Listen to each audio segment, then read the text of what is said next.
The decision by Congressman Tom Tiffany to run for governor means there will now be an open race for Wisconsin's 7th Congressional District, which takes up a good chunk of the northern third of Wisconsin. It was represented by Dave Obey for 40-some years, Sean Duffy after that, and Tom Tiffany currently. But with him running for governor, it opens it up with Republicans and Democrats talking amongst themselves about who should be running and who could serve as the next member of Congress from up north. One of the people who's been doing a lot of talking about that, a lot of traveling, connecting with people, is actually a former legislator from the Baraboo area, but who relocated to northern Wisconsin a number of years ago.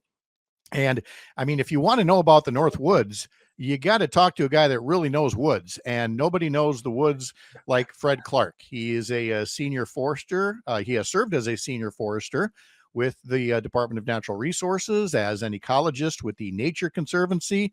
He's been a consulting forester. He has served on the Wisconsin Council on Forestry, the Wisconsin Council on Tourism, briefly on the State Natural Resources Board. He knows a thing or two about how to make sure that the Northwoods is good for business, is good for tourism, and is good to our resources. And maybe it's time that the Northwoods is good for representation in Congress as well. So Fred Clark joins us now to tell us more about what's happening in the 7th. Fred, good morning. How are you? Morning, Pat. Really good to see you. It's a wonderful morning here in the fall in the Northwoods. It really is. And so, I mean, nobody understands the task ahead like you, and I'm sure that other people have expressed interest in this as well. But where did you ultimately come down on your own decision about what to do in the 7th District? Yeah, well, thanks for asking. You know, I spent a good part of this summer with some friends just traveling the 7th Congressional District. And as most of your listeners know, it's a huge district. This is about a third of Wisconsin, our entire Northwoods, parts of 26 counties. And we just wanted to, after talking among ourselves and following all of the drama coming out of Washington, we just decided to get on the road and try to put a pulse on what people were thinking about and talking about. We went to Marshfield and to Wausau and Merrill and Tomahawk and Rhinelander and Hayward and Spooner and Webster and Hudson. Had a lot of conversations with a lot of people to figure out what concerns are sort of rising to the top for the communities around northern Wisconsin, and what people are looking for out of representation. And this is at a time when Congressman Tom Tiffany was basically missing in action. He was not holding public events. Some of these really momentous decisions, like the big billionaires bill that came out of Washington that he voted for, he simply wasn't willing to stand up and account for himself in public. And we learned a lot from those trips, and it really helped me, after a lot of thought, make a decision that I think the time is right to stand up and make the case for new representation in Congress in northern Wisconsin. So you're in. I'm in. The candidacy starts today. All right. You've done some of the prep work already. There's a website up, clark4wi.com. Again, clark4wi.com, where people are going to learn more about you and more about the issues. I gave a bit of an introduction that stressed your forestry roots, but you did serve a number of years in the legislature. And so tell us a bit more about, your time there and the priorities that you brought to Madison that you'd now like to bring to Washington. Sure. Thanks for asking. For many years, I lived in Baraboo, a town in Sauk County, north of Madison. From there, I ran a forestry consulting and contracting business. In fact, one of my very first jobs, my first year in business, was marking timber up here for the Chequamegon-Nicolet National Forest. But in that work, I just became more and more involved in conservation as well as community leadership. And in 2008, I took a long shot and ran for the state assembly seat that includes the communities of Baraboo and Portage and Montello, perfect farm and forest country. I'd never had a political background before, but again, it was an opportunity for me to learn more and provide service to an important community that really meant a lot to me. I won a Republican-held seat. I did that with a lot of crossover voters from Republicans and Democrats who knew that it was time for a change, and that they could trust me to help represent their values and their interests, even if we didn't agree on every issue. And I learned a tremendous amount from that effort. The most important one being, if you're elected as a representative, it's your job to represent everybody. It doesn't matter how they voted. Doesn't matter if they agree with you on everything, but there are lots of issues at home that we all have to work together on if we're going to be successful. And I took that to heart, and I'll take it to heart for Northern Wisconsin. It certainly seems to be a message that would resonate right now in what is now the ninth hour of a shutdown of the federal government, brought about by an unwillingness by the majority party to negotiate, even though they need Democratic votes to get anything done. So I'm sure with this shutdown, people would be asking, what would you do differently? What traits would you bring that might make it less likely that we see government shutdowns? Yeah, the choice of Democrats right now is a very tough one, but I don't fault them for standing up. When you look at just the brutal impact on middle class people across this country from the single policy of removing the subsidies for the Affordable Care Act, that's going to affect healthcare for millions of people. This is really their only point of leverage right now. But fundamentally, we've got to relook at how we budget and run the federal government. There is simply no reason that we should be going through this shutdown drama every 4 years, when the parties can't agree on the most basic responsibility, which is how to run our governments. So I think we need to relook at the principles and procedures for federal budgeting, and that's the most basic thing we should be expecting from our Congress. We expect that from our state legislature, and for the most part, we get it. Do the basics of funding then extend to putting a priority on things like healthcare rather than billionaire tax breaks? I guess what I'm saying is, right now, the Democrats in Congress are saying, look, negotiate with us if you need our votes, because we think you've gone too far in these healthcare cuts. And if you want our votes, they've got to be, restored or pared back. And Republicans are even refusing to negotiate. I don't think I have to go very hard to find out whether you think Congress should be taking more of its energy on providing for people's health care than providing for tax cuts for the rich. It's incredible. Healthcare wasn't perfect a year ago. We still had a long way to go to provide the opportunity for basic healthcare for everyone, regardless of income. But the big beautiful bill, as the president liked to call it, has a massive across the board impact on both the Medicaid cuts that are going to affect healthcare for the people who need it the most, as well as the Affordable Care Act subsidy removals, which is going to increase healthcare premiums by up to 75% or more for many people that are on the exchanges and the Affordable Care Act. That's the most massive transfer of wealth to billionaires that's ever occurred in the history of our federal government and our federal budgets. No, it's not acceptable. And no, no one should be voting to support a budget that fails Americans so badly and broadly. We're talking to Fred Clark, former state assembly rep, who is now the Democratic candidate for Congress in the 7th Congressional District, all across the northern third of Wisconsin here. And let's get to the district itself and the things that proper representation can do for it. You've got an entire platform based on rebuilding the rural economy around, our lakes and our forests and our towns. And we know that Tom Tiffany, as a congressman and prior to that in the state legislature, had the primary goal of getting mines operating in Wisconsin and expanding development that way. Okay, that's one mindset, is mining and development. Where's yours in terms of making sure that the rural economy across northern Wisconsin can be vibrant during your time in office? Yeah, thanks, Pat.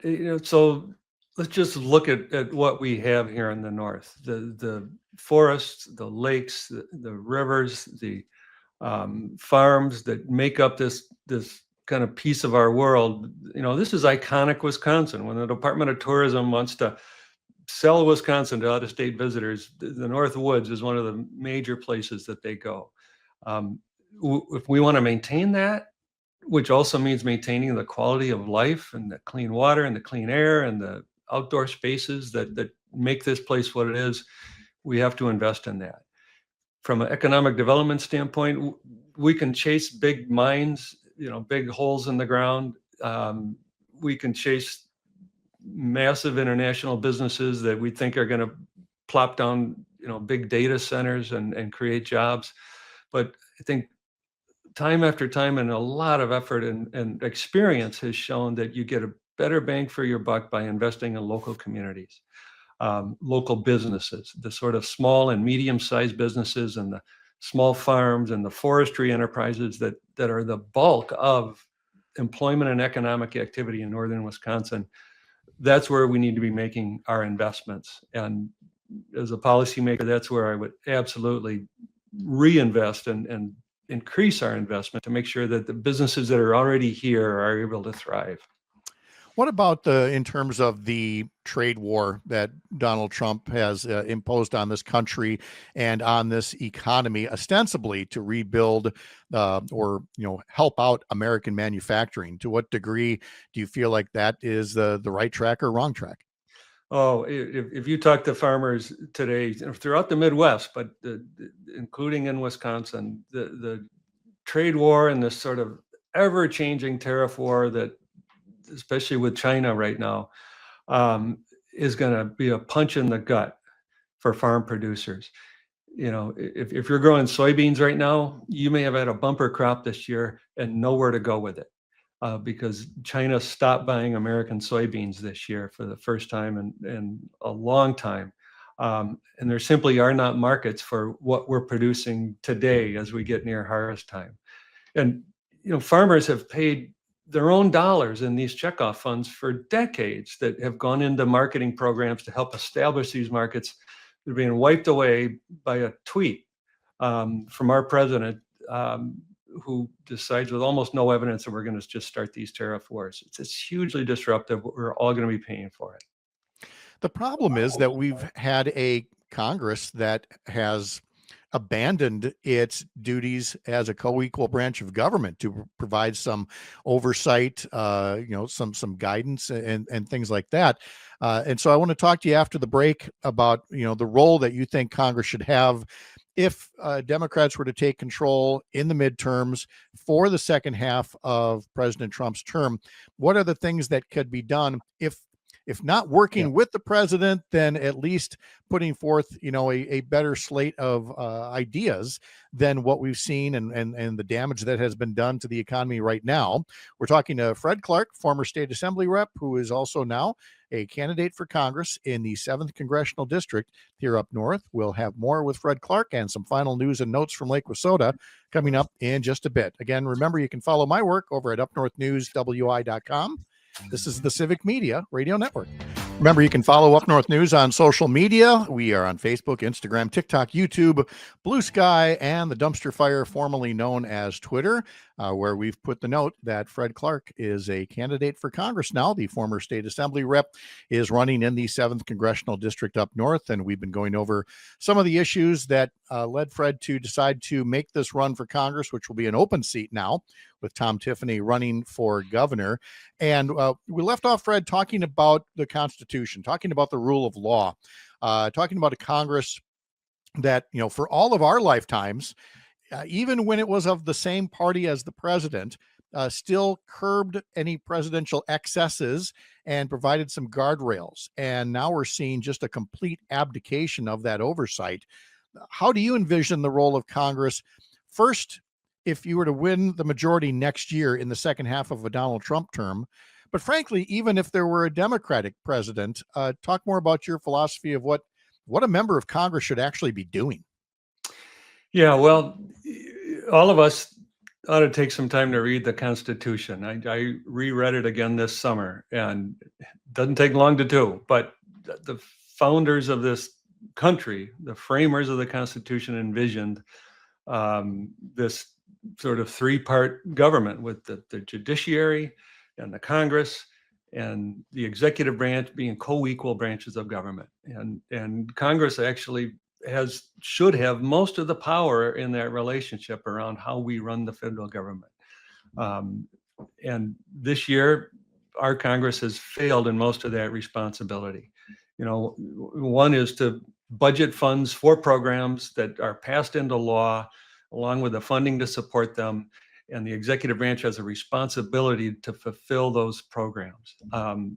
This administration has failed to do that, and in fact, they've killed off entire programs that were congressionally authorized. That's wrong. Congress should stand up to oppose that. This president's use of tariff power, which is only supposed to be an emergency authority for the executive branch, in creating this wild tariff war that changes daily depending on what the president may have had for breakfast in the morning. It's insane. It's making it impossible for businesses to invest with any stability of where their investment is going to return. And Congress has not stood up to stop that. I think what we have right now are, especially the Republicans in Congress, are basically running scared. They're afraid to stand up. They won't even oppose this administration on some of the most basic things because they're afraid of being tweeted at or attacked by this president. It's almost like you have to take a loyalty test to be in the Republican Party today, and that there's nothing more un-American than that. Oh, it's not almost. I mean, we're just flat out right there at this point. Now, there is also the notion of border security and immigration, which are two things that are related, but they're not joined at the hip. You need to work differently on one than on another. And for example, in Wisconsin, we have such a reliance on migrant labor, especially on our farms, but also manufacturing and a host of other areas. And so when you've got a president with just a flat out anti-immigrant agenda, how do you address that while at the same time, acknowledging that there is always room to improve security at our borders? Yeah, it's such a complex issue, and it's so unfortunate that it's been beat into a political hot potato. And we absolutely need security at our border, and we need to be making smarter investments about that because a wall is not an effective form of really stopping illegal immigration. We can do that, and we need a aggressive, active role for federal law enforcement to go after lawbreakers, especially criminals. There's no question that needs to be a priority. But what's happening right now is that this administration and an entire segment of the Make America Great movement are demonizing immigrants across the board. And that is really harming hardworking, honest people who have come to this country to do important jobs that we need done because businesses need to hire them. They're supporting our economy, but importantly, they're also supporting families back home. And to see good, honest, hardworking people who want to be here legally hauled off of the streets and taken away without due process, or in many cases deported in countries that aren't even their home country. That's morally wrong, and it's not making us safer.